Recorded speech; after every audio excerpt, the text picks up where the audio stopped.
الله ربي والإسلام ديني ومحمدا. أعوذ بالله من الشيطان الرجيم. بسم الله الرحمن الرحيم. Assalamualaikum warahmatullahi wabarakatuh. Syukur alhamdulillah kita masih bisa berjumpa kembali di channel kajian Islam ini. Sholawat dan salam semoga tetap tercurahkan kepada junjungan kita Nabi besar Muhammad sallallahu alaihi wasallam. Allahumma salli ala sayyidina Muhammad wa ala ali sayyidina wa maulana Muhammad. Sahabat yang dirahmati Allah, pada kesempatan kali ini kami akan membahas yaitu amalan penolong di akhirat bagi pelaku zina. Zina menjadi sebuah bentuk degradasi moral yang sangat sering kita jumpai di masyarakat sekarang ini. Dalam Islam hukuman berzina di akhirat kelak sangatlah pedih. Lalu adakah amalan penolong di akhirat bagi pezina? Berikut adalah ulasan mengenai siksa neraka dan amalan penolong di akhirat bagi pezina, seperti yang disampaikan oleh Syekh Ali Jaber.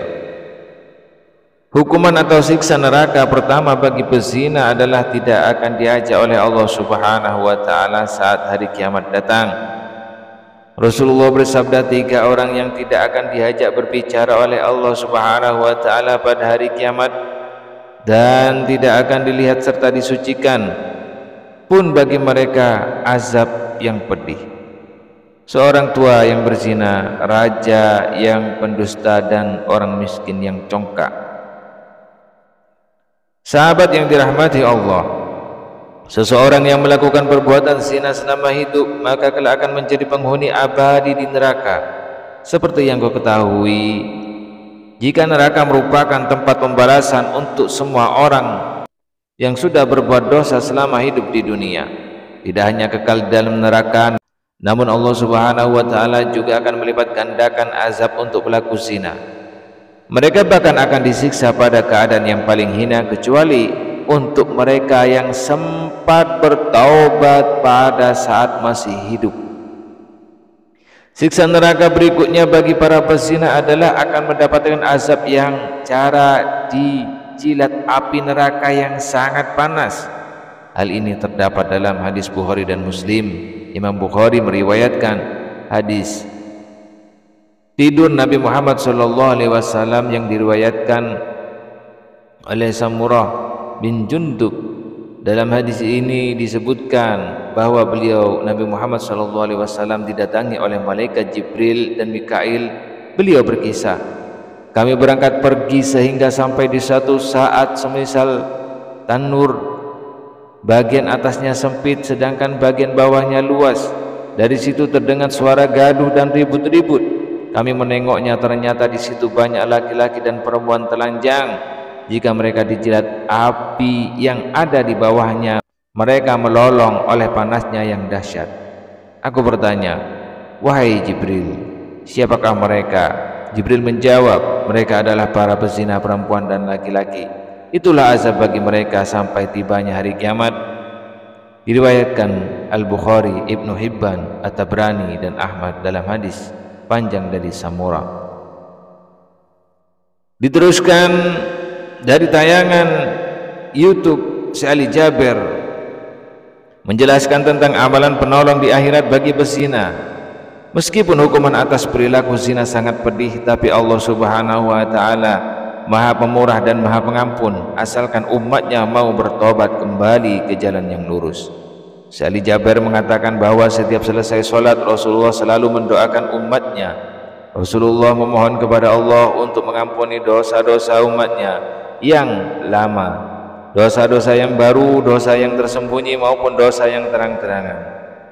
Apa ya Rasulullah Sallallahu Alaihi Wasallam minta dari umatnya?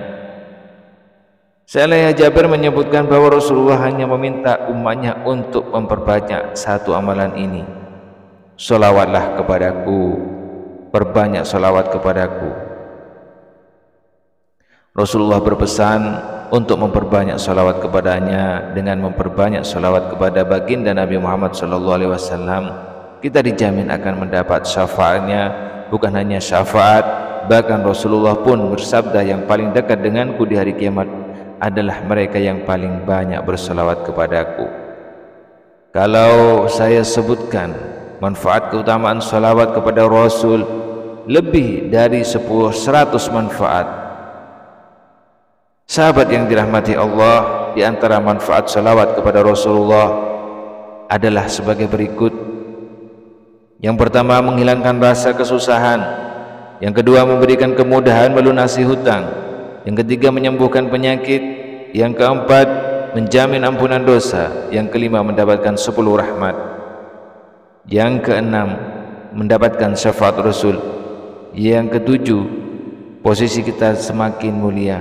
Yang kedelapan, setiap kali salawat maka akan semakin naik derajatnya.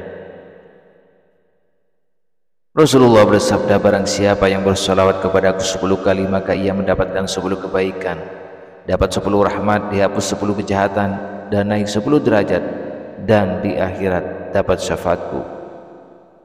Memperbanyak salawat menjadi amalan penolong di akhirat bagi penzina. Tentunya hal itu dilakukan dengan bertobat dulu kepada Allah Subhanahu wa taala dan berjanji tidak akan mengulangi zina dan perbuatan dosa lainnya. Sahabat yang dirahmati Allah, demikianlah yang dapat kami sampaikan. Semoga video ini bermanfaat. Akhirul kalam, wassalamualaikum warahmatullahi wabarakatuh.